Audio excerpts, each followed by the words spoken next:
चलिए guys, last class में I think हम किस टॉपिक से डील कर रहे थे, that is the article 15 and 16 के एस्पेक्ट में था, राइट एवरीवन? कोई क्वेश्चन यस पूछना सर। चाहते कोई क्वेश्चन पूछना चाहते हैं इस पॉइंट से? एनी क्वेश्चन फ्रॉम द समझा लास्ट? आ गया सीसी। क्या कह रहे हैं जसविंदु? समझा आ गया सीसी उस दिन। ओके, चलिए। विजिबल है सबको गाइस? Yes sir. चलिए, yes sir. Okay guys, okay, good save. Okay yes guys, sir. तो फाइन, चलिए विल स्टार्ट। देखिए, आज की क्लास में थोड़ा सा हम पैटर्न को चेंज करेंगे, आपके टाइम को देखते हुए, आपके टाइमिंग के नीड्स को समझते हुए। आज से दो काम करेंगे थोड़ा सा। एक तो जो हम कॉम्प्रिहेंसिव को समझ रहे हैं वो तो समझेंगे ही, साथ में कुछ अदर इम्पॉर्टेंट प्रोविजंस होंगे अलग अलग चैप्टर्स से या अलग अलग लॉ से आप कह सकते हैं, वो मैं आपके साथ शेयर करूंगा इन द लास्ट 15-20 मिनट्स का जो हमारा टाइम जो भी बचेगा हमारा पैराग्राफ डन होने के बाद, ताकि आप उन चीज़ों को इजीली समझ पाए। राइट, पीडीएफ्स भी आपको शेयर हो जाएंगी एज पर द टाइमिंग्स, जैसे जैसे कवर अप होता रहेगा। राइट, जो शॉर्ट नोट्स जैसे अगर मैं आपको कुछ बताता भी हूँ तो आप उन्हें अपनी नोटबुक में hand to hand note down कर सकते हैं, जो कि डायरेक्ट पॉइंटर्स के फॉर्म में होंगे कि कोई पर्टिकुलर सेक्शन किस चीज़ से रिलेटेड है, उस सेक्शन में क्या इंपॉर्टेंट चीज़ है। इन चीज़ों के बारे में थोड़ा थोड़ा हम पहले ही समझते रहेंगे डेली बेसिस की क्लासेस। राइट, चलिए फर्स्ट ऑफ ऑल पहले स्टार्ट करते हैं आज का जो हमें कॉम्प्रिहेंसिव डील करना है। लेट अस सी किस चीज़ के बारे में ये बात करता है। It says that hours after India went into lockdown, the finance minister announced a slew of measures to alleviate, yes, Jaswinder, to alleviate the economic crisis. देखिए, फर्स्ट ऑफ ऑल थोड़ा सा अगर आपसे करंट अफेयर्स के बारे में पूछा जाए तो ध्यान रखिएगा, फाइनेंस मिनिस्टर कौन है हमारे? That is Nirmala Sitharaman ji, right? ये सब एलिस, यस संतोष, एक मिनट आई। क्या कह रहे हैं संतोष? चलिए, so if someone asking to you in a current affair का क्वेश्चन है जैसे यहाँ से कि अगर आपसे पूछा जाए फाइनेंस मिनिस्टर कौन है, दैट इज निर्मला सीतारमण। ये छोटे छोटे पॉइंट्स हैं गाइस, आप सब हैंड टू हैंड अपनी कॉपी में नोट डाउन करते रहिए। सर दोबारा दसते हो दिया। This is that's finance minister, आपके जो हमारे फाइनेंस मिनिस्टर हैं उनका नाम। It is a current affair basically question, just एक रैंडम। अब ये इस पर्टिकुलर पैराग्राफ से निकला है तो आप जस्ट नोट डाउन कर सकते हैं, Nirmala Sitharaman. Right, let us see क्या कहता है। Hours after the India went into lockdown, lockdown की सिचुएशन आप सबको पता है, that is they are talking about 2022 जब कोविड का टाइम था। So basically this area is related to that time. What does it say, क्या कहता है ये कि जो फाइनेंस मिनिस्टर हैं उन्होंने अनाउंस किया that to slew the measures to alleviate. Alleviate का मतलब होता है किसी चीज को कम करना, रिड्यूस करना। ध्यान रखिएगा, एलिविएट मीन्स रिड्यूस करना किसी चीज को। द इकोनॉमिक क्राइसिस, देखिए आप सब जानते हैं जब लॉकडाउन लगा आज से 3 साल पहले, 4 साल पहले जब लॉकडाउन लगा तो बहुत से इश्यूज क्या हुए, जो पर्सन्स डेली वर्किंग जाते थे, ऑफिस जाते थे, वो सडनली नहीं जा पाए। तो उसकी वजह से जो हमारा वर्किंग सेक्टर था, हर एक तरीके का सेक्टर की मैं बात कर रहा हूँ, चाहे वो प्राइवेट हो या गवर्नमेंट हो, उसमें क्या हुआ, एक डाउनफॉल आया। राइट, और इस डाउनफॉल की वजह से इकोनॉमिक क्राइसिस आने की, इकोनॉमिक क्राइसिस मींस कि जो हमारा फाइनेंस है, जो हमारी इकोनॉमिक सिस्टम है, उसमें कुछ हमें लॉसेस होने के चांसेस को देखा गया। और उसी से इशू से, उस प्रॉब्लम से डील करने के लिए, राइट, फाइनेंस मिनिस्टर ने हमें कुछ मेजर्स मेजर्स में कुछ ऐसे तरीके बताए जिससे हम उस इकोनॉमिक क्राइसिस को क्या कम कर सके, रिड्यूस कर सके, एलिविएट कर सके।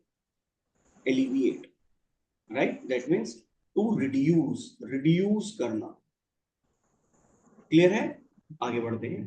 This includes proposed changes to the insolvency and bankruptcy code 2016। अब देखिए, अगर मैं इस पैराग्राफ का बेसिकली मीनिंग आपको बताऊं अप टिल दिस पॉइंट, इस पॉइंट तक, that this area or this topic is basically talking about insolvency bankruptcy code। जैसे आप सबने सुना होगा, आईपीसी होता है, इंडियन पिनल कोड है, सीआरपीसी होता है, क्रिमिनल प्रोसीजर कोड है, इंडियन एविडेंस एक्ट है। इसी तरीके से एक इंसॉल्वेंसी एंड बैंकरप्सी कोड है 2016 का, जो बेसिकली उन सिचुएशन से डील करता है जो लोग टाइमली पेमेंट नहीं कर पाते बैंक्स वगैरह से जब आप लोन लेते हैं। मान लीजिए एक पर्सन ए ने लोन लिया 10 लाख रुपीस का, 10 लाख रुपए का क्या लिया, लोन लिया, मान लीजिए बैंक ऑफ इंडिया से, राइट। लेकिन किसी रीजन से ये ए क्या हुए, इस लोन को रिपे नहीं कर पाए, वापस नहीं कर पाए। उस सिचुएशन में हम किस लॉ के थ्रू काम करते हैं, that is insolvency and bankruptcy code 2016। ये लॉ बताता है कि अगर कोई लोन टाइमली पे नहीं करेगा तो कैसे आप उससे रिकवरी करेंगे, क्या पनिशमेंट होनी चाहिए, कितनी पनिशमेंट होनी चाहिए, राइट। ये इस तरीके के सिचुएशन से और लीगल एस्पेक्ट से डील करता है। क्लियर है? Let us understand. This includes proposed changes to the Insolvency and Bankruptcy Code 2016, a law enacted to bring about smooth and quick resolutions for companies facing insolvency and bankruptcy with a view to primarily avoiding liquidation। देखिए, इस 2-3 points को अगर मैं in short आपको बताऊं, जब lockdown हुआ, right Jaswinder, तो लॉकडाउन होने की वजह से बहुत सारी कंपनीज, प्राइवेट कंपनीज जो थी, वो अपने काम को कंप्लीट नहीं कर सकी, राइट। कंप्लीट ना करने की वजह से जो उनके प्रोजेक्ट्स थे या वो जिस टेंडर पे या जिनके लिए काम करते थे, उन्होंने पेमेंट नहीं करी, राइट। और ये जब उन्होंने पेमेंट नहीं करी, तो जिस कंपनी ने किसी बैंक से अगर कोई लोन लिया हुआ था, तो वो उस लोन को टाइम पे पेमेंट नहीं कर पाएंगे, रीपे नहीं कर पाएंगे, राइट। सो क्वेश्चन इज, अब ये सिचुएशन जो कि एक नेचुरल सिचुएशन थी, एक ऐसी सिचुएशन की वजह से अराइज हुई जिसका सॉल्यूशन इमीडिएटली नहीं था हमारे पास, राइट। सो क्वेश्चन इज, अब इस सिचुएशन को कैसे डील करा जाए। अब देखिए, उस कंपनी की तो कोई गलती नहीं थी जिस कंपनी ने लोन लिया, राइट। सिचुएशन ऐसी हुई कि वो लोन को वापस नहीं कर पा रहे, तो ये पॉइंट उसी से डील करता है कि हमने उस पर्टिकुलर इशू से रिलेटेड, उस पर्टिकुलर प्रॉब्लम से रिलेटेड हमने कुछ इस तरीके के रेजोल्यूशंस निकाले उन कंपनीज के लिए जिनके पास इंसॉल्वेंसी और बैंकरप्ट होने के ज्यादा चांसेस थे, primarily avoiding the liquidation. Clear है? आगे समझते हैं किस तरीके के हमने उस सिस्टम को निकाला, किस तरीके के सॉल्यूशंस को हमने अप्लाई किया। जैसे कि the government, the minister said was considering suspension। देखिए, नाम यूज करा हुआ है सस्पेंशन। सस्पेंशन का मीनिंग आप सब जानते हैं, लीगल के लैंग्वेज में मैं आपको बताता हूं। सस्पेंशन बेसिकली मीन्स किसी चीज को टेम्पररी पर्पस के लिए, परमानेंट नहीं, टेम्पररी पर्पस के लिए क्या कर दिया जाए, सस्पेंड कर दिया जाए, राइट। सस्पेंड कर देना, और उसे आप कह सकते हैं डॉर्मेंट भी कह सकते हैं। डॉर्मेंट, डॉर्मेंट का मतलब होता है इनएक्टिव, इनएक्टिव, राइट। तो किसी को सस्पेंड कर देना, suspension of certain provision. Certain provisions means जो कि आपके इंसॉल्वेंसी एंड बैंकरप्सी कोड 2016 के जो कुछ सेक्शंस थे, कुछ प्रोविजंस थे, आप ये कह सकते हैं कुछ लॉ थे, उन्हें क्या कर दिया जाए, सस्पेंड कर दिया जाए। और सस्पेंड का मीनिंग मैं आपको बता चुका हूं, टेम्पररी बेसिस पे, परमानेंटली नहीं होता है। Clear guys? कम ऑन, आप सब इतने मैच्योर इनफ हैं, आप अपने माइक का ध्यान रखिए, और अगर आपको सिर्फ बातें ही करनी है तो you can leave the class. आप जाइए आराम से अपने फ्रेंड सर्कल में बात करिए, बट जो स्टूडेंट पढ़ना चाहता है उसको यहाँ डिस्टर्ब मत करिए।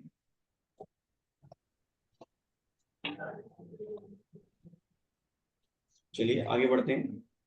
तो सस्पेंस मीन्स इनएक्टिव कर देना, और टेम्पररी पर्पस के लिए डोरमेंट कर देना। डोरमेंट का मीनिंग मैंने आपको बताया, सस्पेंड, सस्पेंड कर देना। जैसे कि the government, the minister said that considering suspension of certain provisions of insolvency and bankruptcy code which enable the creditor to file insolvency petition against Indian companies for the years time beyond April 30। देखिए बहुत easy बात बता रहे हैं। Government ने क्या किया, the government says कि हम कुछ समय के लिए, क्रेडिटर कौन होता है, जिसने पैसे दिए होते हैं, जैसे कि बैंक। जब बैंक से कोई लोन लेता है तो बैंक कौन होता है, क्रेडिटर। और जिसको लोन दिया जाता है उसे बोलते हैं डेटर, राइट। जिसको लोन चुकाना होता है डेटर बोला जाता है उसे। तो उन्होंने क्या कहा, दैट कुछ प्रोविजंस को हम टेम्पररी पर्पस के लिए क्या कर देते हैं, सस्पेंड कर देते हैं, ताकि जो क्रेडिटर्स हैं, जैसे कि बैंक की हम बात करते हैं, वो कोई नई पिटीशन ना फाइल कर सके उन कंपनीज के अगेंस्ट। कौन सी कंपनीज, जो इंडियन कंपनीज है। तो ध्यान रखिएगा, जो ये लॉ सस्पेंशन करा गया, ये किस कंपनी के लिए किया गया, इंडियन कंपनीज के लिए। साफ साफ बताया जा रहा है, ना कि किसी फॉरेनर कंपनी के लिए। उसके ऊपर ये रूल अप्लाई नहीं होगा। फॉर अ ईयर, लगभग एक साल के लिए, time beyond April 30। April 30 came and went out any announcement in this regard. यहां तक का पॉइंट क्लियर है, आगे बढ़े फर्दर। इन मिड में the finance minister announced that government was planning to bring in an ordinance. देखिए ordinance का meaning होता है गाइस अध्यादेश। ध्यान रखिएगा, इंपॉर्टेंट टर्म है अध्यादेश। अध्यादेश मीनिंग होता है, ऑर्डिनेंस का मीनिंग बेसिकली ये समझिए कि कुछ टेम्पररी पीरियड के लिए एक कानून बना देना, परमानेंटली नहीं, टेम्पररी पीरियड के लिए। मान लीजिए जब तक किसी सिचुएशन से हमारे पास एक प्रॉपर लॉ नहीं है, तब तक हम अध्यादेश से काम चलाते हैं, ऑर्डिनेंस से काम चलाते हैं। और ये ऑर्डिनेंस कौन पास कर सकता है, पार्लियामेंट। पार्लियामेंट इस ऑर्डिनेंस को पास करती है फाइनली, और फिर उसको एक्ट या कानून बनाया जाता है। क्लियर है जसविंदर, क्लियर, दिजित क्लियर है। चलिए, sir so they bring an ordinance, that means एक ऑर्डिनेंस को लेके आए जिसमें क्या कहा गया, suspended provision enabling filing of fresh insolvency cases for a period of 1 year। So basically once this term, और ये जो टाइम पीरियड हमने पूरा किया और जिस ऑर्डिनेंस को हमने पास किया गवर्नमेंट ने, दे सेड दैट जो पीरियड उन्होंने सस्पेंड किया, या जो प्रोविजंस को, उन लॉ को उन्होंने जो सस्पेंड किया, after the period of 1 year, तब तक आप उसे फाइल नहीं कर सकेंगे। लेकिन जैसे ही ये पीरियड, ये एक साल का समय पूरा हो जाएगा, आप दोबारा से फाइलिंग कर सकते हैं। जैसे कि मान लीजिए आज क्या डेट है, today is 11 September 2024, right. Government कहती है कि अगले एक साल तक आप कोई केस फाइल नहीं कर सकेंगे। किन मैटर्स के अंदर, जो कि एक इंसॉल्वेंट के केस होंगे, जो कि उन पर्संस के अगेंस्ट होंगे जिन्होंने टाइमली लोन रिपे नहीं किया। तो क्या यहाँ पे पर्पस हुआ, दैट इज, तो 11 सितंबर 2025 तक अब यहाँ पे कोई लॉ और कोई भी केस फाइल नहीं किया जा सकता। यहां तक का पॉइंट क्लियर।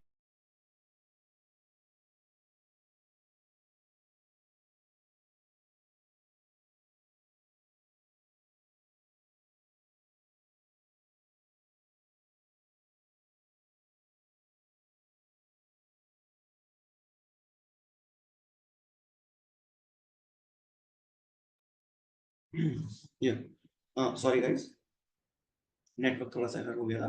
क्या हम डिस्कस कर रहे थे कि इस टाइम पीरियड के लिए, अब कितने समय के लिए? इस 1 साल के टाइम पीरियड के लिए कोई भी केस, नया केस, न्यू केस फाइल नहीं किया जाएगा, न्यू केस। लेकिन इसका मतलब ये भी नहीं है कि जैसे ही ये 1 साल का समय पूरा हो जाएगा अब आप केस फाइल नहीं कर सकते, अब आप कर सकते। क्लियर है? आगे बढ़ो। This was followed by absolute silence on the modality or mechanism of suspension of provisions. Then bank and financial institutes, देखिए एक चीज यहां पे ध्यान रखिएगा, बैंक और फाइनेंशियल इंस्टीट्यूट्स दो अलग अलग चीजें होती हैं। ऑल्दो दोनों के दोनों जो सिस्टम है, बैंक या फाइनेंशियल इंस्टीट्यूट्स जो हैं, ये डील करते हैं फाइनेंस से ही रिलेटेड, लेकिन फाइनेंस इंस्टीट्यूट बेसिकली एक ऐसे तरीके के इंस्टीट्यूट्स होते हैं जो कि कॉर्पोरेट सेक्टर में ज्यादा वर्क करते हैं, वो आम लोगों के लिए नहीं करते हैं। आम लोगों के लिए बैंकिंग फैसिलिटी गवर्नमेंट ने प्रोवाइड कराई है। अगर आपको कोई बैंक अकाउंट ओपन करना है तो अब आप, और इंडिविजुअल पर्सन पे, मान लीजिए जसविंदर को बैंक अकाउंट ओपन करना है तो एक बैंक में ओपन करेंगे, जैसे SBI, राइट, इसी तरीके से एक्सिस, HDFC, किसी भी बैंक के अंदर। लेकिन फाइनेंशियल इंस्टीट्यूट एक अलग तरीके का इंस्टीट्यूट होता है, एक अलग तरीके की गवर्नमेंट की सर्विसेज होती हैं, जिसमें सिर्फ और सिर्फ आप ये कह सकते हैं कि उन पर्संस को और उन कंपनीज को अलाउड होता है डील करने के लिए जो कि एक बहुत बड़े लेवल पे, एक बहुत बड़े स्केल पे काम करती है। क्लियर है? आगे बढ़ते हैं। Banks and financial institutes and insolvency law practitioner. अब देखिए, अब जब आप अपना क्लैट कंप्लीट करेंगे, आप 5 साल के लिए लॉ सीखेंगे। लॉ सीखने के बाद आपके पास मल्टीपल अपॉर्चुनिटीज होती हैं।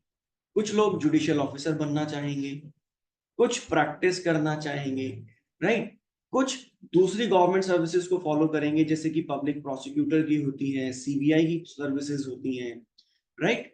अब ये प्रैक्टिस भी ना कई तरीके की होती है। एक होती है सिविल प्रैक्टिस, एक क्रिमिनल प्रैक्टिस, और जैसे तीसरी प्रैक्टिस यहां लिखी हुई है इंसॉल्वेंसी प्रैक्टिस, यानी कि आप उन केसेस में डील करते हैं, उन केसेस के लिए फाइट लड़ते हैं जो कि इंसॉल्वेंट लॉ से रिलेटेड है, राइट। तो प्रैक्टिस के भी बहुत सारे एरियाज होते हैं।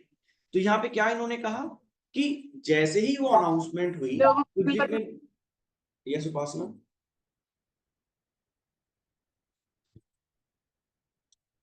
नथिंग, आगे बढ़ते हैं। तो जितने भी बैंक्स थे, फाइनेंशियल इंस्टीट्यूट थे, इंसॉल्वेंसी लॉ प्रैक्टिशनर थे, उनको कोई आइडिया नहीं था, that they had no idea where they stood with this announcement, कि अब उनका जो वर्किंग है, काम है, वो कैसे चलेगा। Clear? Finally on June 5th the government promulgated an ordinance. Promulgated का मीनिंग क्या होता है? प्रमोट करना, ध्यान रखिएगा, टू प्रमोट, राइट, किसी भी चीज को, किसी आइडिया को प्रमोट करना, किसी लॉ को प्रमोट करना, किसी चीज के बारे में प्रमोशन करना, प्रमोट करना। An ordinance which is inserted in section 10A in insolvency and bankruptcy code. इन्होंने क्या किया, गवर्नमेंट ने क्या किया, एक नया ऑर्डिनेंस को अनाउंस किया, जिसके थ्रू सेक्शन 10A में इन्होंने क्या करी, अमेंडमेंट्स करी। क्लियर? अमेंडमेंट का मीनिंग क्या होता है? चेंजेस करना, बदलाव करना, चेंजेस, बदलाव करना। क्लियर है? The government said that ordinance was promulgated because of the lockdown. Lockdown की वजह से, कोविड की वजह से, had caused business disruption which में leads to default on debt. तो गवर्नमेंट ने यहां पे क्या कहा कि देखिए, जो हमने ये चेंजेस करे इस ऑर्डिनेंस के थ्रू, उसका कारण क्या था? Lockdown, because of the lockdown. और उस लॉकडाउन की वजह से जितने भी बिजनेस करने वाले पर्सन थे, उनके रूटीन लाइफ में प्रॉब्लम्स क्रिएट हुई, जिसकी वजह से जो डेट्स हैं, डेट्स मतलब जो टाइमली पेमेंट रिकवर नहीं कर पाए, जैसे आप समझते हैं EMI बोलते हैं हम, टाइमली EMI नहीं दे पाए, राइट, उन कंपनीज को इंसॉल्वेंसी की तरफ उन्होंने क्या करा, पुश करा, कि आप टाइम पे अगर आप EMI या बैंक का पैसा नहीं लौटाएंगे तो आपको क्या डिक्लेयर कर दिया जाएगा, इंसॉल्वेंट डिक्लेयर कर दिया जाएगा। एंड देयरफॉर, जिसकी वजह से it felt that suspending section 7, 9 and 10 of IBC would be the right of course of action।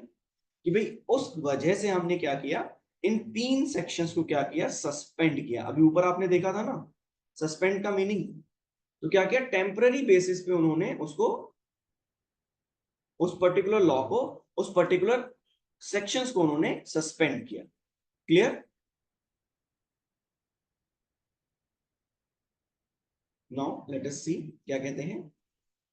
Towards the, हाँ यस जसविंदर, आप कुछ पूछ रहे हैं?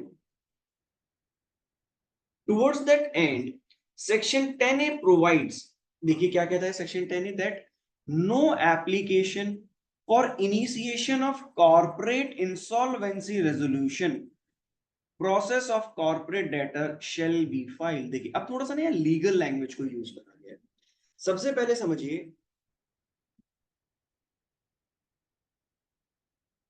Attendance link will be shared guys, don't worry, class पे ध्यान दीजिए, अटेंडेंस लिंक आ जाएगा अभी आप लोगों के पास।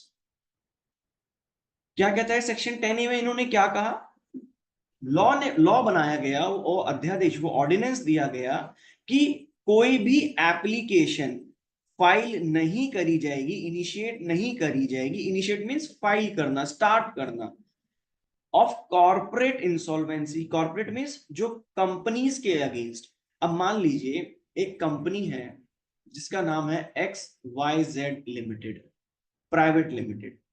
एक पर्सन है, उनका नाम है मान लीजिए फॉर इंस्टेंस सुमित।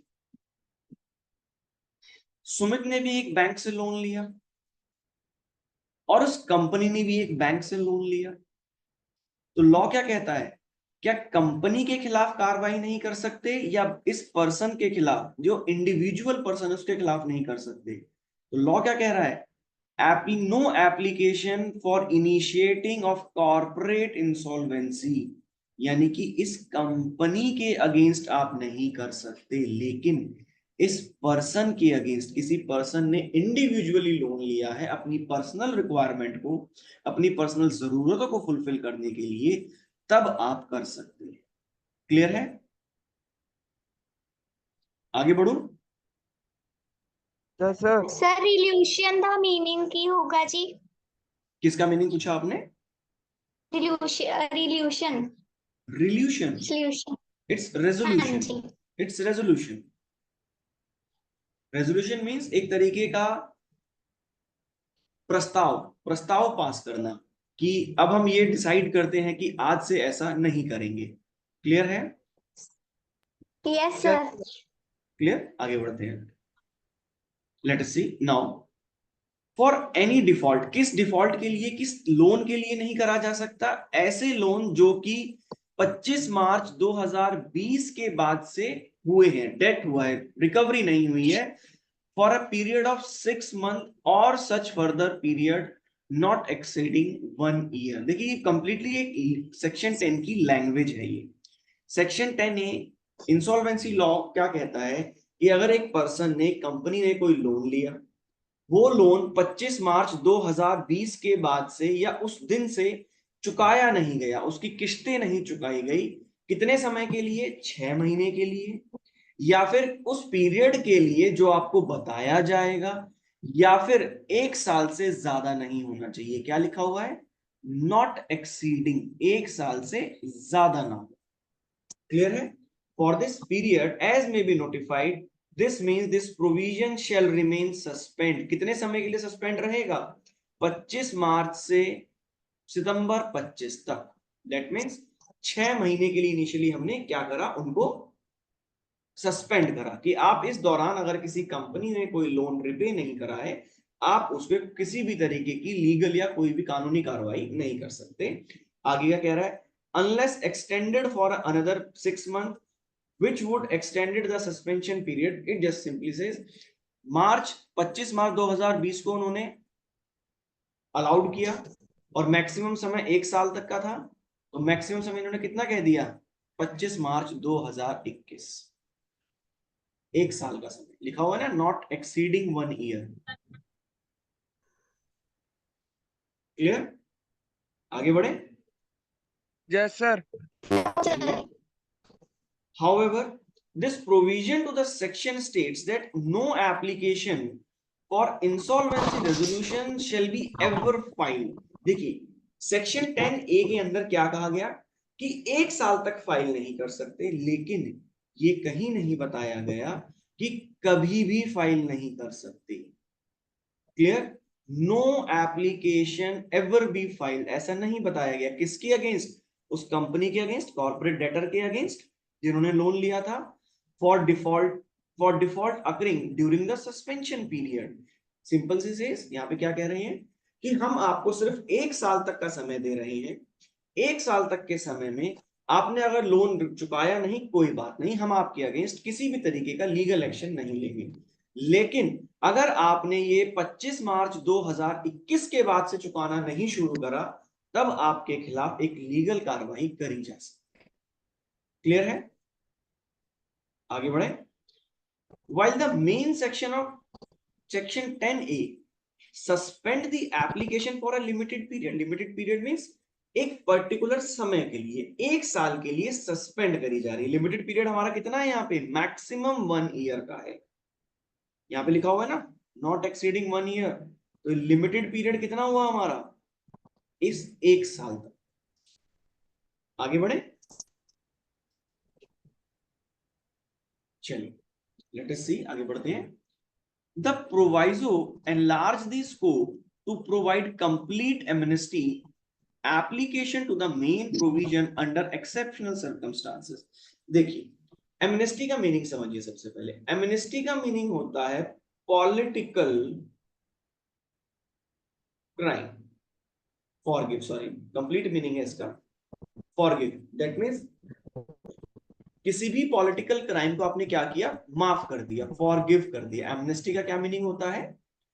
किसी भी पॉलिटिकल क्राइम को हमने माफ कर दिया।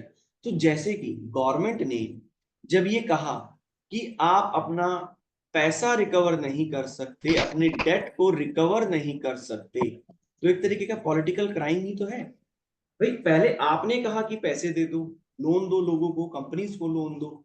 जब हमने दिया और अब आप मना कर रहे हैं कि अब आप वापस नहीं लोगे, तो it's a political crime. Clear? क्या कहता है? This proviso enlarge the scope to provide complete amnesty under the IBS, that is Insolvency and Bankruptcy Code, for any default occurring during this such period। कि आप उस सभी default को मना कर रहे हैं। Yes Jaswinder, Jaswinder please mute करिए अपने माइक को। नाउ क्या कहता है ये? अब मान लीजिए एक कंपनी के पास फंड अवेलेबल है, वो लोन चुका सकती थी, लेकिन उसने जानबूझ के उस लोन को रिकवर नहीं किया, जानबूझ के उस लोन को क्या किया? पे नहीं करा। तो उसका मतलब वो तो जानबूझ के उस चीज को कर रहा है, आप उसको तो सजा दीजिए ना। तो अगर आपने हर एक तरीके के एनी डिफॉल्ट जो कि एक नेचुरल थे, लीगल थे, वो होने ही होने थे क्योंकि उनके पास फंड नहीं था, और एक वो पर्सन जिसने जानबूझ के क्या किया? उस लोन को वापस नहीं करा, नॉट पेड, वापस नहीं करा। क्लियर? आगे बढ़े। The role of a proviso in a statute, statute means law, statute का मीनिंग होता है लॉ, ध्यान रखिएगा, is to restrict the application of the main provision under exceptional circumstances. कि आप सिर्फ उन्हीं लोगों के ऊपर ये अप्लाई करिए जो कि जेन्युइन केसेस हैं, जिनके पास वाकई में फंड नहीं था उस मनी को, उन पैसों को, उस बैंक लोन को वापस करने के लिए। Clear? However, proviso expands the substantive provision in the main section। देखिए दो चीजें होती हैं जब आप आगे अपने लॉ की क्लासेस को स्टार्ट करेंगे, अपनी लॉ लाइफ को स्टार्ट करेंगे, कॉलेज को, आप दो तरीके के लॉ को पढ़ेंगे, और एक्चुअल में लॉ होते ही दो तरीके की, इसके अलावा और कोई तीसरा लॉ नहीं होता है। एक होता है प्रोसीजरल लॉ, प्रोसीजरल लॉ जैसे कि आपका IPC था, राइट, आपका CRPC, आपका CPC, ये सब क्या है? ये एक प्रोसीजरल लॉ है। I am not audible to you guys? Am I audible और नॉट? Yes, sir. Everyone. आ रही है आवाज Diljit? Yes sir. Okay, someone texted me, देखिए प्लीज, मे बी आपके एंड से एरर हो सकता है। मनजोत कौर, मे बी आपके एंड से नेटवर्क एरर ना हो, बिकॉज रेस्ट स्टूडेंट्स को मेरी आवाज प्रॉपर्ली जा रही है। और दूसरा होता है सब्सटेंटिव लॉ, ध्यान रखिएगा। सब्सटेंटिव लॉ तो यह किसकी बात कर रहा है? सब्सटेंटिव प्रोविजन की बात कर रहा है।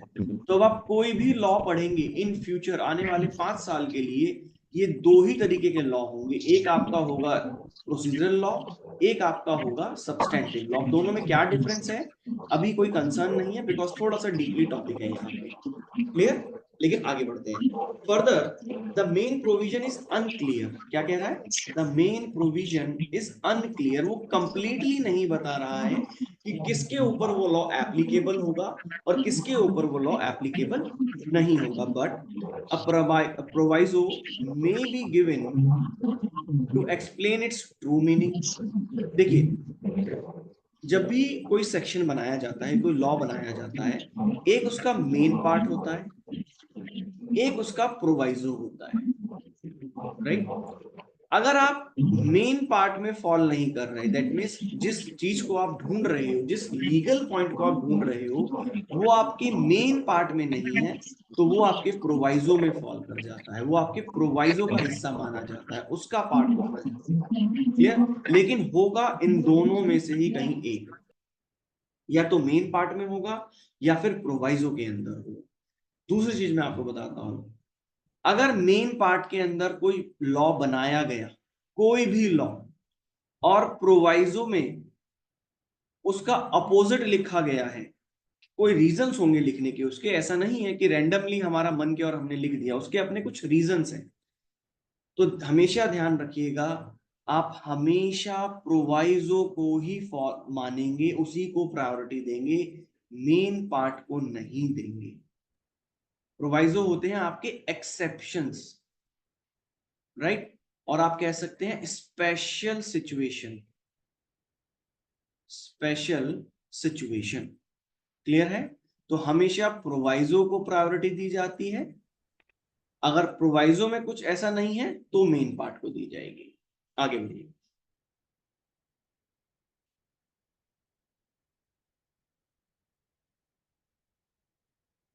आगे बढ़ते हैं। In this case, the main provision appears clear only to obfuscated by the proviso.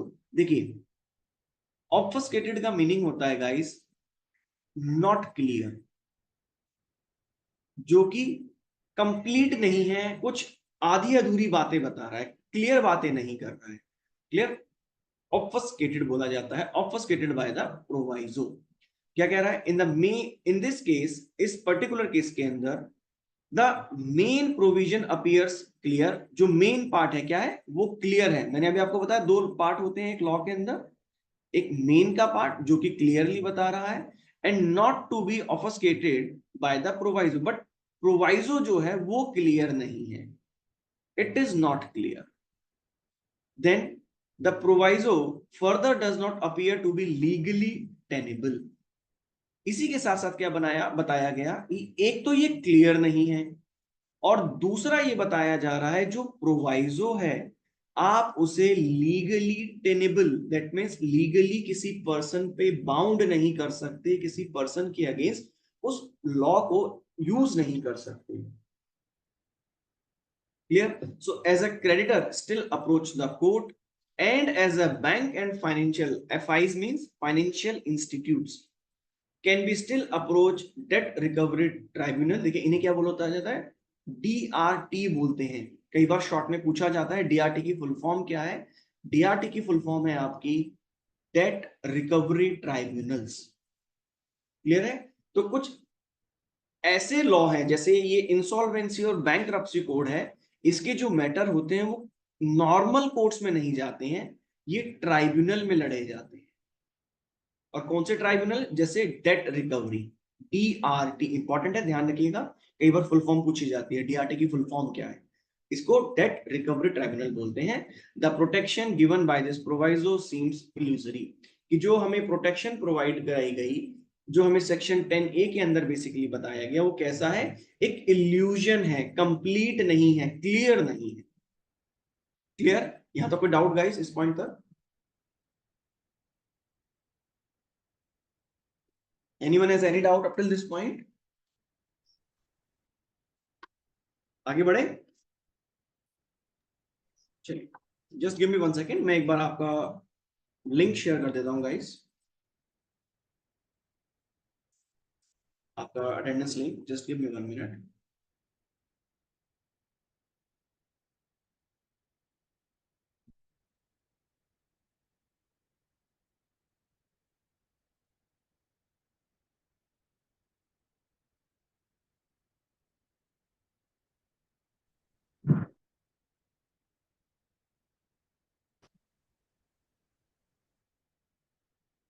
हाँ, आप सभी को अटेंडेंस लिंक अवेलेबल हो गया होगा गाइस।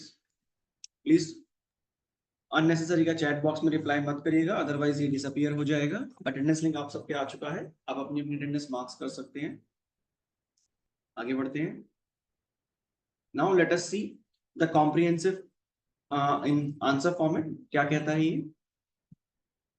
देखिए, which of the following statement clearly explain the ordinance inserting article 10A in the insolvency and bankruptcy code? Let us see. The corporate debtor कौन था? जिसने लोन लिया था, right? Is protected against any default occurring during the suspension period. बिल्कुल सही बात है कि अगर उस 1 साल के दौरान किसी भी कंपनी ने और किसी भी डेटर ने उस लोन को रिकवर पे नहीं करा तो उसके अगेंस्ट आप कोई कानूनी कार्रवाई नहीं कर सकते। क्लियर है? पहला पॉइंट इज करेक्ट। आगे देखिए, the corporate debtor can be sued by the creditor relating to the default during the suspension period. ये साफ मना करा गया है कि भाई जब तक सस्पेंशन पीरियड रहेगा तब तक आप किसी भी तरीके का उस पर्सन के अगेंस्ट, उस कंपनी के अगेंस्ट कोई भी लीगल एक्शन नहीं ले सकते। तो सेकंड आंसर नहीं हो सकता। आगे देखिए, the insolvency fresh case can be managed by insolvency tribunal during this period. ऐसा भी नहीं कहा गया, कंप्लीटली डिनाई करा गया है कि कोई भी पर्सन, चाहे कोई बैंक हो, चाहे कोई इंसॉल्वेंसी ट्राइब्यूनल हो या कोई और अथॉरिटी हो, वो उस सस्पेंशन पीरियड के दौरान, उस पीरियड जो कि 1 साल के समय के दौरान, उस पॉइंट को, उस लॉ के अगेंस्ट कोई भी एक्शन नहीं ले सकता। तो this could not be the answer, ये भी नहीं हो सकता। And the last is says the bankruptcy can not file by the company during the suspension period. देखिए, ये आंसर क्यों नहीं हो सकता, ये बताइए।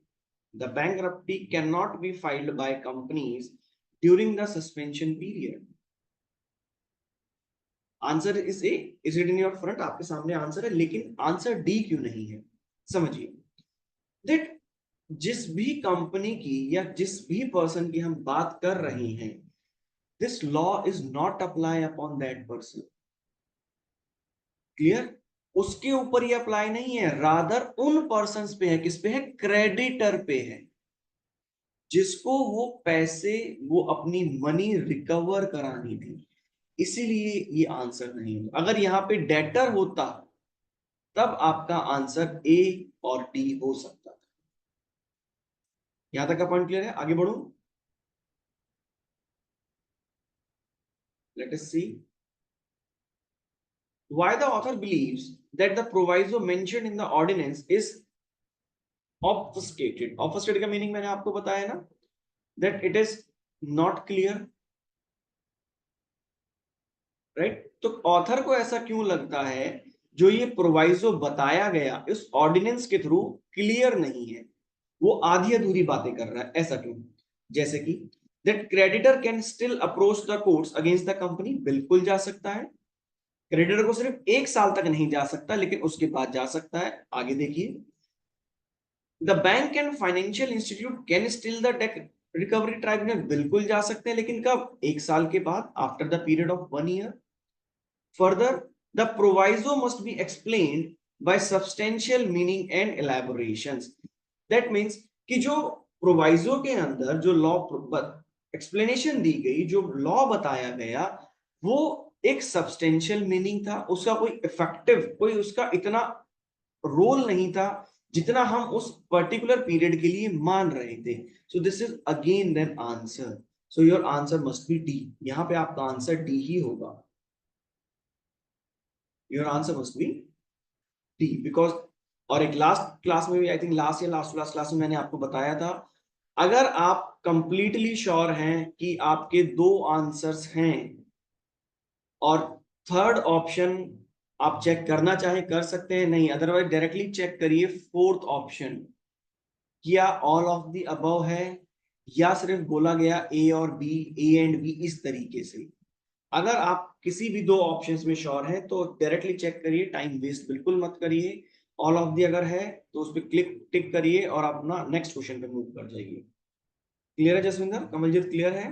जोर क्लियर? Yes sir. चलिए आगे बढ़ते हैं, नेक्स्ट क्वेश्चन देखते हैं। The insolvency and bankruptcy code applies to Indian company, बिल्कुल सही बात है। Which default in their operation, जो ये लॉ था किस पे अप्लाई हो रहा था? इंडियन कंपनीज पे हो रहा था जो कि टाइमली रीपेमेंट नहीं कर पाए। आगे देखते हैं। Mister Anil floated a company which defaulted, that means एक पर्सन है अनिल, वो एक कंपनी रन कर रहे हैं और उस कंपनी में क्या हुआ? डिफॉल्ट हुआ, और उस डिफॉल्ट की वजह से वो क्या हो गए? बैंकरप्ट हो गए due to corona virus disruption in May 2020। क्या लीगल प्रोटेक्शन उनके पास अवेलेबल है? What legal protections available? देखिए क्या कहता है, the company is protected against the insolvency resolution process due to new ordinance by government in June 2020। Exactly correct. 2020 में, June 2020 में, as per the language of the paragraph क्या कहा गया कि हम उन सभी कंपनीज को प्रोटेक्ट करेंगे जो कि पिछले मई से लेके और एक साल के दौरान तक किसी भी तरीके से अगर बैंकरप्ट हो जाती है। बिल्कुल correct. The company is not protected against the insolvency resolution as a ordinance is passed after the company went bankrupt. Answer is no, because हमें एक साल के लिए, आई थिंक मार्च था, मार्च 25 मार्च 2020 से लेके 25 मार्च 2021 तक, अब इस पूरे टाइम पीरियड में कोई भी कंपनी हो वो सारा का सारा बेनिफिट उस लॉ का क्लेम कर सकती थी। तो उसका मतलब उस कंपनी के पास प्रोटेक्शन थी या नहीं थी? प्रोटेक्शन थी। और यहाँ पे क्या बात कर रहे हैं? Not protected. तो this is not the answer, ये भी आंसर नहीं हो सकता। Next one, the company file can itself the bankruptcy for tribunal prescribed by the Indian insolvency and bankruptcy code. देखिए एज ए सेड कि जितनी भी कंपनीज को बैंक्रप्सी के लिए, देखिए एक प्रोसेस होता है, थोड़ा सा मैं यहाँ पर एक चीज और क्लियर करता हूं। जब भी कोई भी कंपनी इंसॉल्वेंट हो जाती है, दैट मीन्स वो एक ऐसी सिचुएशन में चली जाती है जब वो लोगों के या उस बैंक के पैसों को पे ना कर पाए, तो उसके लिए उसे कोर्ट से एक ऑर्डर लेना होता है कि हमारी सिचुएशन ऐसी नहीं है कि अब हम किसी पर्सन का लोन पैसे और उस अमाउंट को वापस कर सके, आप हमें इंसॉल्वेंट डिक्लेयर करिए। तो कोर्ट और वो ट्राइब्यूनल उस चीज को प्रॉपरली चेक करता है, सारे के सारे डॉक्यूमेंटेशन को चेक करेगा, फाइनेंशियल कंडीशंस को चेक करेगा, क्या किसी तरीके का कोई इनके ऊपर प्रॉपर्टी अवेलेबल है या नहीं है, उन चीजों को देखेगा और उसके बाद कोर्ट फाइनली फिर डिक्लेयर करेगा। तो अब आप कंपनी डायरेक्टली जा नहीं सकती कि आप हमें क्या कर दीजिए, इंसॉल्वेंट बैंकरप्ट डिक्लेयर कर दीजिए, डायरेक्टली नहीं जा सकती। This will not be the answer. Clear? So none of the above is not possible because एक इज पॉसिबल, प्रोटेक्शन अवेलेबल है, देयरफॉर इसी वजह से आपका आंसर क्या है यहाँ? ए। क्लियर? नेक्स्ट क्वेश्चन में मूव करें guys,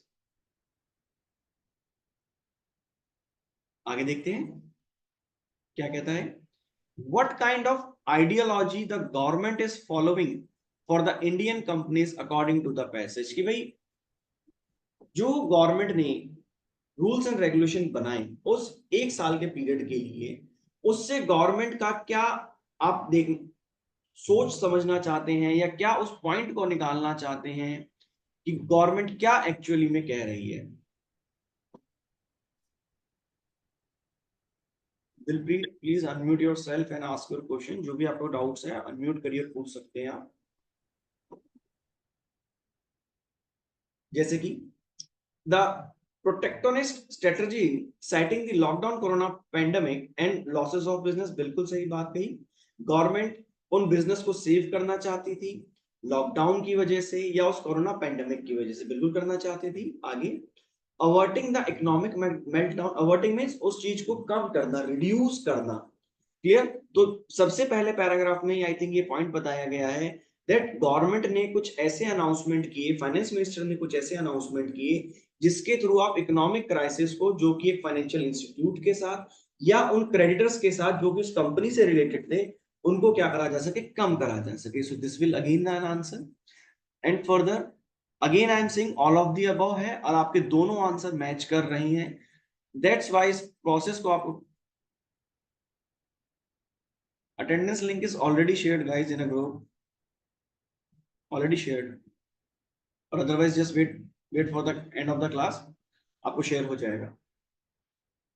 Further, saving the employment for the workforce working in the company is exactly correct। employment अगर आप बचाएंगे तभी तो आपकी इकोनॉमिक कंडीशंस को बेटर कर पाएंगे। so this A, B and C both are correct, all are correct, therefore answer is D। बहुत इजी पैराग्राफ है लास्ट वाले के मुकाबले, बिकॉज लास्ट क्लास में जो हमने करा था थोड़ा सा टिपिकल पॉइंट था वहां पे, it is not such easy कि बट जो इस पैराग्राफ की लैंग्वेज में या इस पर्टिकुलर पॉइंट पे आपको बताया जा रहा है। क्लियर? नेक्स्ट क्वेश्चन देखते हैं। Which section of IBC are relevant to insolvency of the company according to the passage? देखिए ऊपर ही बताया गया है सेक्शन 7, 9, 10, ये आपको बताए गए हैं। 9 था 8 था guys? Please check, let's see. Sir 8C जी। हाँ सॉरी जसविंदर, क्या पूछा आपने? 8, इट्स 8। हाँ जी 7.8। ओके ओके, तो then answer is in your front. अगर आपने पैसेज में थोड़ा सा जैसे ध्यान दिया, जैसे जसविंदर बता रही हैं 7, 8, 10, आई थिंक मुझे लगा 7, 9, 10 था, बट फाइन अगर आप श्योर हैं। 7, 9, 10 है। 10 इज मेंशन्ड हियर। देखिए 7, 8, 10 डायरेक्टली क्वेश्चन पूछा गया है, यहां से कोई ऐसा टेक्निकल या लीगल पॉइंट नहीं है जो आपको समझ में ना है, डायरेक्टली पैराग्राफ से रिलेटेड पूछा गया है कि कौन कौन से हैं सेक्शंस के बारे में बताया गया है। क्लियर? कोई डाउट इस पॉइंट तक? No, you are free to ask a question. I am sending the link again guys, जिसका लिंक नहीं हुआ है दोबारा से प्लीज अटेंडेंस फिल करिए।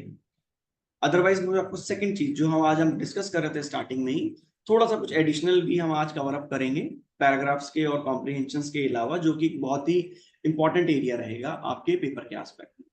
बट फर्स्ट ऑफ ऑल इस पॉइंट से, इस पैराग्राफ से किसी को कोई डाउट, कोई क्वेश्चन हो प्लीज बताइए। कोई पूछना चाहते हैं? एनीवन, कोई भी क्वेश्चन हो? सर एक ਜਿਹੜੀ ਤੁਸੀਂ ਫੁੱਲ ਫਾਰਮ ਦੱਸ, हाँ बताइए, जितेंद्र बताइए क्या पूछ रहे हैं? ਜਿਹੜੀ ਤੁਸੀਂ ਫੁੱਲ ਫਾਰਮ ਦੱਸੀ ਸੀ ਜੀ, ਉਹ ਨਹੀਂ ਮੈਨੂੰ पता ਲੱਗਿਆ। फुल फॉर्म जो मैंने आपको बताई थी जसविंदर, वो था DRT, डेट रिकवरी ट्राइब्यूनल। कई बार आपसे पूछा जाता है शॉर्ट फॉर्म में और शॉर्ट आंसर्स के एस्पेक्ट में कि DRT की फुल फॉर्म क्या है, तो उसका मतलब है date recovery tribunal, DRT। Clear? ठीक है जी, ठीक है सर। एनीवन? आई थिंक एक और स्टूडेंट थे कुछ पूछ रहे थे। सर प्रोवाइसो का मीनिंग? देखिए प्रोवाइजो का ऐसा मीनिंग होता है, जैसे मान लीजिए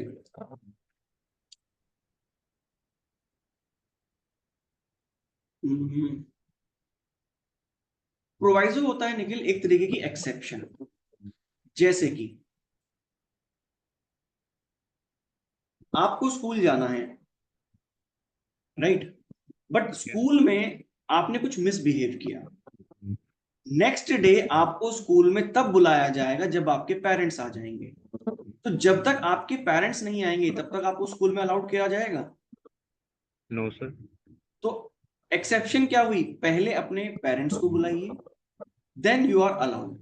तो प्रोवाइजो कुछ इस तरीके का ही सिस्टम होता है, कुछ इस तरीके के ही लॉ होते हैं कि मेन लॉ कुछ और कहता है, लेकिन प्रोवाइजो वो सिचुएशंस होती हैं, प्रोवाइजो बेसिकली कुछ ऐसी सिचुएशंस होती हैं कि अगर वो सिचुएशन निखिल अराइज हो गई तो हम मेन लॉ को नहीं मानेंगे, हम प्रोवाइजो को फॉलो करेंगे, हम प्रोवाइजो को प्रायोरिटी देंगे।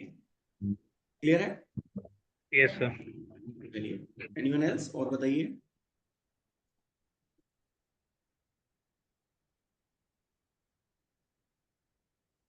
Anyone has any doubt? Sanjeet clear है? आरती, जिया?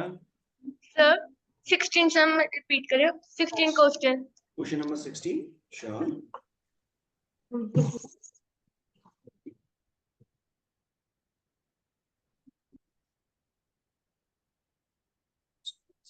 is question number 16.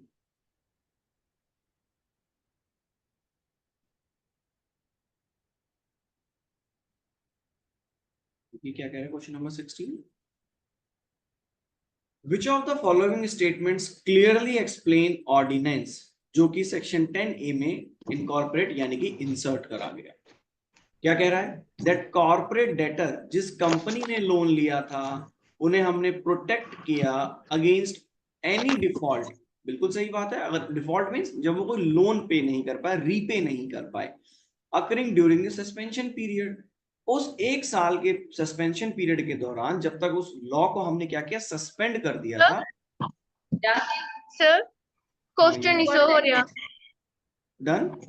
Question issue हो रहा। क्वेश्चन शो नहीं हो रहा? Yes sir. Okay, one second guys, just one second.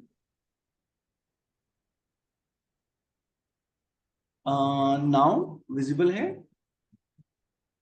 Yes, sir. Okay okay, got it. क्या कह रहा है देखिए, 16 कह रहा है कि जो ऑर्डिनेंस, क्वेश्चन में क्या पूछा गया है, जो ऑर्डिनेंस सेक्शन 10A में इनकॉर्पोरेट करा, इंसर्ट करा, उसका क्या मीनिंग है, what does it clearly explain, क्या बता रहा है वो? कि जो भी कॉर्पोरेट डेटर थे, दैट मींस कोई भी कॉर्पोरेट डेटर इंडियन कंपनीज का जिन्होंने लोन लिया और वो लोन टाइमली पे नहीं कर पाए, उनको हमने प्रोटेक्शन दी उन सभी डिफॉल्ट के अगेंस्ट जो कि उस सस्पेंशन पीरियड के दौरान हुए। Exactly correct. उस एक साल के दौरान जो भी लोन पे नहीं कर पाया उनको हमने प्रोटेक्ट किया ना, लॉ में यही बताया गया। लेकिन आगे का ऑप्शन क्या कह रहे हैं, the corporate debtor can be sued by creditor relating to the default. उस पीरियड के दौरान, उस पीरियड के दौरान नहीं कर सकते थे आप, रादर उसके बाद, not during the period, during the suspension of period. तो इसीलिए आपका आंसर बी नहीं हो सकता था। क्लियर? नेक्स्ट ऑप्शन कह रहा है इंसॉल्वेंसी फ्रेश केसेस, अगेन उस पीरियड के दौरान नहीं हो सकते थे, कोई भी पीरियड आप फाइल नहीं कर सकते थे, कोई भी फ्रेश केसेस फाइल नहीं कर सकते थे। और बैंकरप्सी आप इंडिपेंडेंटली कभी नहीं करा सकते, कि आप सिर्फ उस पीरियड के दौरान उस अमाउंट को, उस लोन को रीपे नहीं करा पाए, रीपे नहीं कर सके, जिसकी वजह से आपको बैंकरप्ट कह दिया जाए। आपको क्या कह दिया जाए? एक तरीके से आप कह सकते हैं दैट आपके पास अब अमाउंट नहीं है, कोई प्रॉपर्टी नहीं है जिससे आप वो उस पेमेंट की रिकवरी करा सके, उस लोन को वापस कर सके। क्लियर? किन्होंने पूछा था? Okay, any other doubt? Sir जो पैराग्राफ में सेक्शन दिए हैं वो 7, 9, 10 है और 7, जो 9, 10 will 7, 9, 10 will be the answer, no issues. Sir but जो ऑप्शन है उसमें 7, 9, 10 है ही नहीं। मे बी टाइपिंग एरर हो सकता है। किन्होंने पूछा? मनकीरत आपने पूछा? हाँ जी sir. 7, 9, 10, 7, 9, yeah, this must be 9 फिर, मे बी टाइपिंग एरर हो सकता है, this is not a big issue as Thank पर। या हाँ, एक चीज, चलिए बहुत अच्छी है पूछी मनकीरत ने, एक चीज मैं आपको क्लियर करता हूँ। जैसे भी मनकीरत ने कहा कि पैराग्राफ के अंदर 7, 9, 10 इनके बारे में बताया गया, लेकिन ऑप्शन ऐसे नहीं है। तो ये समझिए, कई बार हो जाता है टाइपिंग एरर, ऐसा नहीं है कि पेपर बनाने वाले भी पर्सन इंसान ही है। टाइपिंग के दौरान अगर आपको लगा, आपके पेपर सॉल्व करने के दौरान, सॉरी, आपको लगा कि वो ऑप्शन अवेलेबल नहीं है, तो समझिए ये फ्री के क्वेश्चन होते हैं, किसी भी क्वेश्चन को टिक कर देना, आपको फुल मार्क्स मिलेंगे, लेकिन अटेम्प्ट करना जरूरी है। अगर आपने अटेम्प्ट ही नहीं करा, अपना आंसर लिखा ही नहीं, तब आपको मार्क्स नहीं मिलेंगे, ये ध्यान रखिएगा। सो अटेम्प्ट जरूर करिएगा। अगर ऐसी कोई एरर आपको मिलती है और आप श्योर हैं कि आपका आंसर उस प्रॉपर ऑप्शन में नहीं है, अटेम्प्ट एनी आंसर, आपको पूरे मार्क्स दिए जाएंगे। ये आपका लॉ है, ये आपका पेपर के अंदर बताया गया है। क्लियर है मनकीरत? क्लियर है? Yes sir. आगे बढ़े, सेकंड पार्ट स्टार्ट करें आज का, जो हम डिस्कस कर रहे थे। चलिए देखिए, यस सर।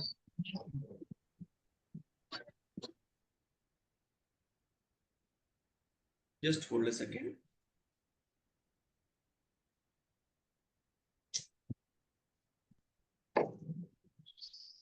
देखिए गाइस, देखो, जैसे आप लोगों ने अपनी रीजनल लैंग्वेज में या नॉर्मली सुना होगा, कई बार हम कहावतें बोलते हैं, मुहावरे बोलते हैं, राइट? तो इसी तरीके से लॉ के अंदर भी कुछ लीगल आप कह सकते हैं कहावतें हैं, कुछ लीगल मुहावरे हैं, जिन्हें हम बोलते हैं मैक्सिम। ध्यान रखिएगा, लीगल मैक्सिम के नाम से जाना जाता है, लीगल मैक्सिम, राइट? तो यहाँ पे स्क्रीन शो नहीं हो रही, होल्ड अ सेकेंड। हाँ जी। वन सेकेंड,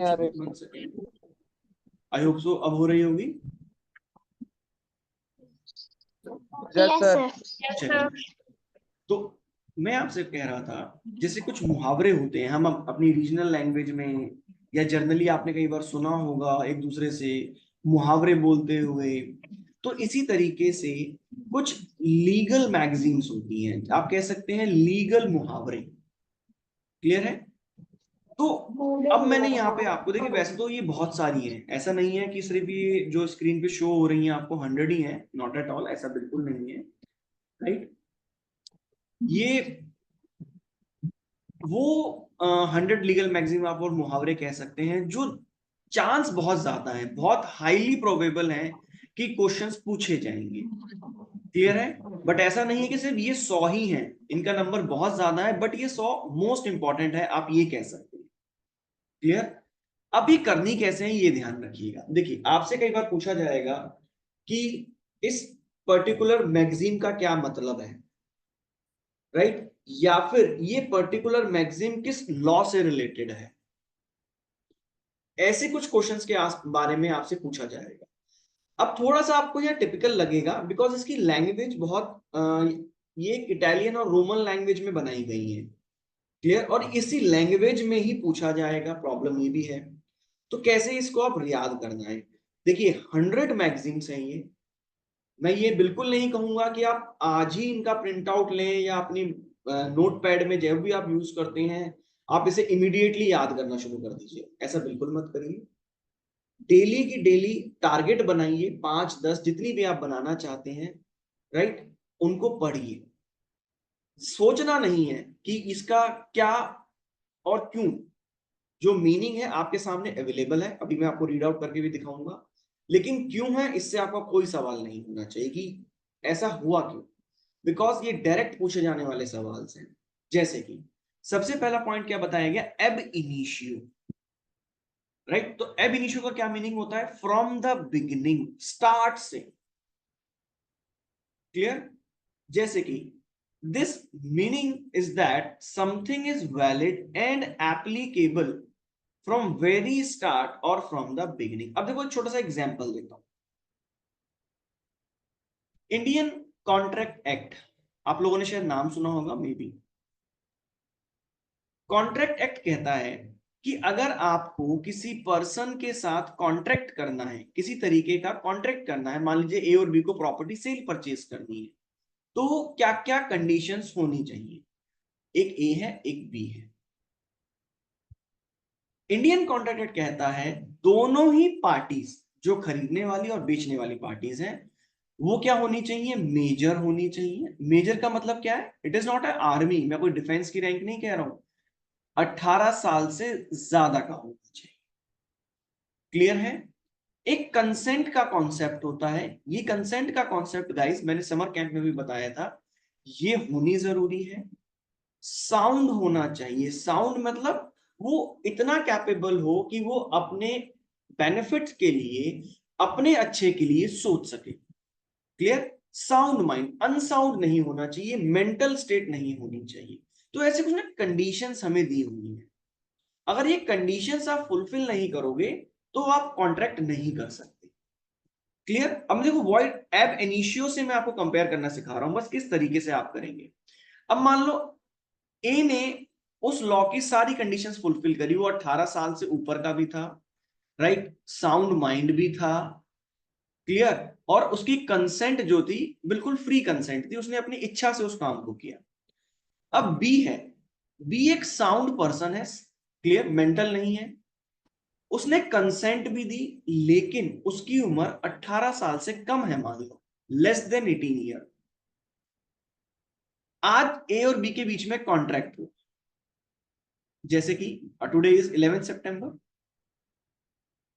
और 11 सितंबर को बी की उम्र कितनी है, मान लो 15 साल है, लेस देन 18 ईयर्स। तो अब आपसे ये पूछा जाएगा, जो ये कॉन्ट्रैक्ट हुआ 11 सितंबर 2024 को, ये वैलिड है या वॉइड है, मतलब आप उसे लीगली मान सकते हैं या लीगली नहीं मान सकते। तो आंसर होगा नॉट। कारण क्या है, क्योंकि कॉन्ट्रैक्ट एक्ट की जो कंडीशन थी गुरसेवक, उसने वो फुलफिल नहीं करी, पूरी नहीं करी उसने। तो क्या कंडीशन थी, 18 साल से ऊपर होना चाहिए। तो द क्वेश्चन इज कब से, जिस दिन ये कॉन्ट्रैक्ट हुआ उस दिन से, या जिस दिन आपको पता लगा। देखो ये बहुत लीगल चीजें हैं, बहुत ही कॉन्सेप्चुअल चीजें हैं, लेकिन सिर्फ इसका मैं आपको कोरिलेट करना सिखा रहा हूं कैसे। वॉइड फ्रॉम द बिगिनिंग, कि भाई जिस दिन वो कॉन्ट्रैक्ट हुआ उसी दिन वो क्या था, वॉइड था, वैलिड नहीं था। तो ये कैसा हुआ, एब इनिशियो। कैसा कॉन्ट्रैक्ट है, एब इनिशियो, लेकिन कैसा, वॉइड एब इनिशियो। अगर आप यहां इसके साथ पहले वैलिड लगा देंगे तो वैलिड बोल दिया जाएगा, वॉइड लगा दिया तो वॉइड फ्रॉम द बिगिनिंग, जिस दिन वो कॉन्ट्रैक्ट बना। क्लियर है। तो इसी तरीके से आपको ये मैगजीन्स याद करनी होंगी, लेकिन अगेन मैं आपसे ये कहूंगा, कोई हर्डल नहीं है कि ये 100 मैगजीन है और आपको 2 ही दिन में कंप्लीट करनी है, याद करनी है, बिकॉज हो भी नहीं पाएंगी। तो मेक श्योर आप जो भी टारगेट बनाना चाहें, 5 का, 7 का, 10 का, जो भी आपको लगता है बेस्ट अपने वे के अकॉर्डिंग बनाइए। उन चीजों को डेली रिवाइज करिए, पढ़िए। जैसे एब इनिशियो का क्या मीनिंग है, फ्रॉम द बिगिनिंग, शुरुआत से। एक्शनेबल पर से, that means very act is punishable, कि भाई जो आपने करा वो खुद पनिशेबल था, वेरी एक्ट इज पनिशेबल। इसी तरीके से actio personalis monitors cam persona, a person right of action dies with the person. देखिए अगेन मैंने आपसे कहा था इसकी लैंग्वेज जो है ये आपको थोड़ा सा टिपिकल करेगी, लेकिन इसमें से भी मैं आपको कुछ मान के चलिए, इस 100 मैगजीन में से कम मैं आपको 50 मैगजीन्स मैं खुद मार्केट कराऊंगा, मार्किंग कराऊंगा, ताकि आप उस अराउंड 50 के आसपास जो रहेंगी उनको बिल्कुल भूले ना, बिल्कुल स्किप मत करिएगा। जैसे पहली ही इंपॉर्टेंट है, एब इनिशियो पूछा जाता है क्या मीनिंग है। क्लियर। इसी के साथ साथ अगर थोड़ा सा अगर हम आगे बढ़ते हैं, देखते हैं एक दो के मीनिंग्स और समझते हैं।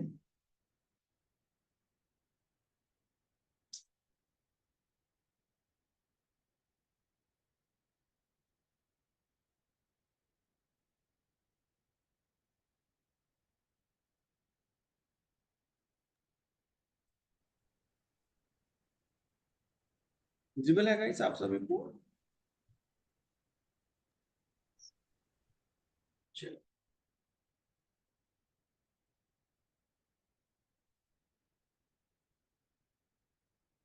देखते हैं। जैसे कि आपके फिफ्थ वन बहुत इंपॉर्टेंट है, एक्टस रियस नॉन फेसेट रियम निस मेंसेट्रिया, conviction of crime required proof of criminal act and intents। देखिए ये बेसिकली आईपीसी से रिलेटेड है, Indian penal code. Attendance link is shared guys. क्या आप लोगों को अभी तक अटेंडेंस लिंक नहीं मिला? इट्स ऑलरेडी शेयर्ड, या फिर आप क्लास लेट ज्वाइन करते हैं? टाइमली ज्वाइन करिए। Got it? yes, the link has been shared by some student. Sunil has shared the same, you just go through it। सो ये IPC से रिलेटेड मैगजीन है guys. Magazine number 5 की अगर मैं बात करता हूं, ये कहती है अगर किसी भी पर्सन को आपको कन्विक्ट करना है, कोर्ट को लगता है इसने क्राइम किया है, तो दो चीजें प्रूफ करनी जरूरी हैं। उस एक्ट को उस पर्सन ने किया, और इंटेंट मतलब नॉलेज के साथ, इंटेंशन के साथ किया, तभी आप कह सकते हैं उस पर्सन ने क्राइम करा है। क्लियर? इसी तरीके से इन हर एक मैगजीन्स का मीनिंग आप देखेंगे, धीरे धीरे करके आपको मैं डेली बेसिस पे 4-5, 8-5, 10, 5-7, 10 जो भी हमें लगेगा हम उन्हें कवर अप करेंगे, राइट? ताकि अकॉर्डिंगली आप उनको मीनिंग्स को याद करने में थोड़ा हेल्पफुल रख सकें। कुछ एग्जाम्पल्स आपके पास मैं शॉर्ट आउट बताता रहूंगा, जैसे अभी मैंने कॉन्ट्रैक्ट एक्ट के बारे में बताया, आईपीसी के बारे में बताया। क्लियर? इसी तरीके से जैसे एडहॉक, नेक्स्ट अगर जैसे आप देखते हैं क्या कह रहा है, ये एडहॉक के बारे में कह रहा है। इसका मीनिंग क्या है देखिए, ad hoc means for particular and और केस एट हैंड। किसी पर्टिकुलर टॉपिक के एस्पेक्ट में बात कर रहा है, जैसे कि समथिंग डन और created specifically for a particular purpose और सिचुएशन। फॉर एग्जाम्पल मान लीजिए एक पर्सन कहता है, पर्सन ए कहता है कि मुझे 4-5 लोगों ने मिलके मारा, मुझे पीटा, और लॉ कहता है कि भाई जब ऐसी सिचुएशन हो आप पर्सन का मेडिकल एग्जामिनेशन कराओ। अब वो पुलिस ऑफिसर, मान लीजिए एक पुलिस ऑफिसर है, इस ए को एक मेडिकल ऑफिसर के पास ले गया। मेडिकल ऑफिसर देखता है अरे बॉडी पे तो कहीं चोट के निशान ही नहीं है, तो आप कैसे कह रहे हैं 4-5 लोगों ने मिलके मारा? या फिर एक पर्सन कह रहा है कि मेरे ऊपर 2 लोगों ने नाइफ से, चाकू से वार किया और मेरी बैक पे चोट लगी, बट जब हमने उसका एग्जामिनेशन किया तो उस पर कोई निशान ही नहीं थे। तो इट मींस कोई ऐसा एक्ट, समथिंग डन और created specifically for particular purpose. तो मेडिकल एग्जामिनेशन किस लिए हो रहा था? उस पर्सन की सच्चाई को जानने के लिए, क्या उसके साथ क्राइम हुआ या नहीं हुआ। तो इसीलिए हमने क्या कहा, एडहॉक सिचुएशंस, जो कि पर्टिकुलरली डील करेंगी। लॉ में बहुत सारी सिचुएशंस हैं, जब आप आगे लॉ को पढ़ेंगे आपको सारी चीजें मिलेंगी विद द टाइम, विद आपके सेमेस्टर सिस्टम में या एनुअल सिस्टम में, जो जो सब्जेक्ट्स आप रीड आउट करेंगे। क्लियर? इसी तरीके से एमिकस क्यूरे, अगेन बहुत ही इंपॉर्टेंट टर्म है। इसका मतलब होता है a friend of a court और a member of a bar. That means जैसे कि आपकी बात करेंगे, जब आप अपनी लॉ कंप्लीट कर लेंगे और जब आप प्रैक्टिस करने लग जाएंगे, या फिर आप जुडिशियल ऑफिसर बन जाएंगे, जो भी आप अपनी लाइफ के सिचुएशंस को, अपनी लाइफ को जिस तरीके में मोल्ड करना चाहते हैं, आप लॉ से रिलेटेड पर्सन होंगे, तो आपको क्या बोला जाएगा, एमिकस क्यूरे, जिसका मतलब होता है friend of a court. Clear है गाइस? तो इसी तरीके से डेली बेसिस पे टारगेट करिए, अराउंड 10 की कोशिश करिए, ज्यादा मत करिए। 10 मैगजीन्स को सिर्फ पढ़ना है, उनके मीनिंग्स को नजर से निकालिए, और जब आप इस प्रोसेस को अपने एग्जाम से 3-4 बार अगर आप कर जाएंगे, तो ट्रस्ट मी ये आपको सारी की सारी याद हो जाएंगी। एक भी ऐसा नहीं होगा कि ऑप्शन देख के आपको ना याद आए। क्लियर है? लेकिन अगेन आई एम सेइंग, धीरे धीरे याद नहीं करना, सिर्फ रीड आउट करिए, उनके मीनिंग्स को पढ़िए और आगे बढ़िए, लेकिन डेली बेसिस पे। ऐसा नहीं है कि आज पढ़ लिया और 4 दिन के बाद आपने स्किप कर दिया। क्लियर?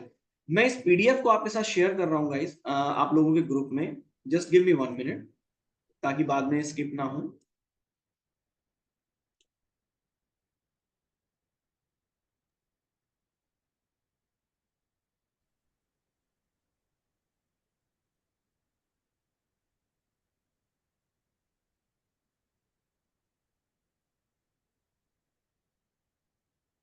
वन मोर सेकेंड, एक ग्रुप में शेयर हो चुकी है, एक ग्रुप और बचा हुआ है, I am sharing it.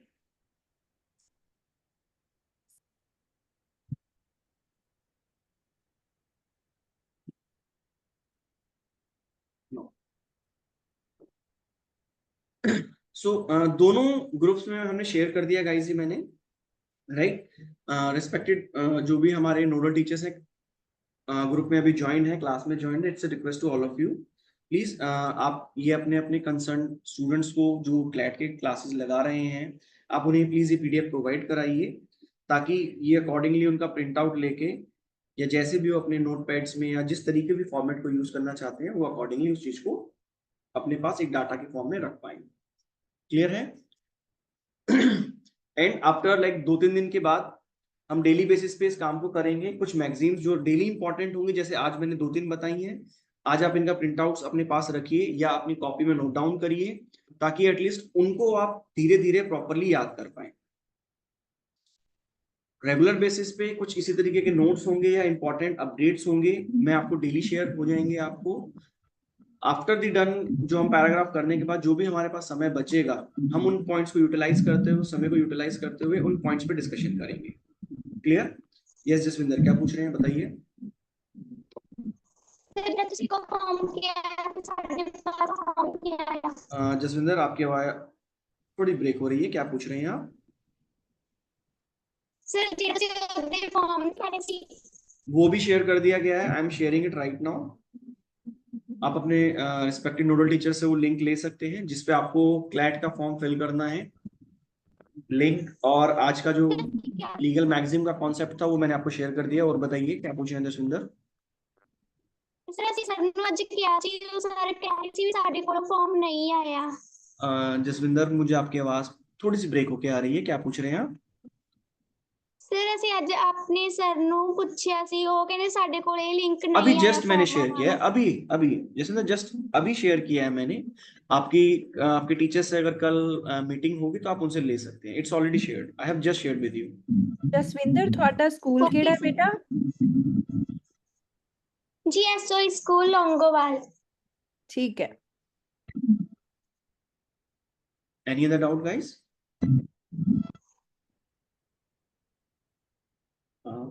Nothing? Okay, okay. कुछ स्टूडेंट्स को मिल गया है guys, they are replying, and accordingly जिनके पास नहीं मिला है आपको कल मॉर्निंग में आप अपने रिस्पेक्टिव टीचर से ले सकते हैं। Okay sir. Okay okay fine, bye everyone. Link मैं दोबारा शेयर कर रहा हूं, अगर किसी की अटेंडेंस नहीं हुई है तो आप अकॉर्डिंगली प्लीज मार्क कर लीजिएगा। I am sharing the link again. Link share कर दिया गया है, अगर कोई भी स्टूडेंट अटेंडेंस नहीं हुई है तो प्लीज अपनी अटेंडेंस मार्क करें। Thank you guys.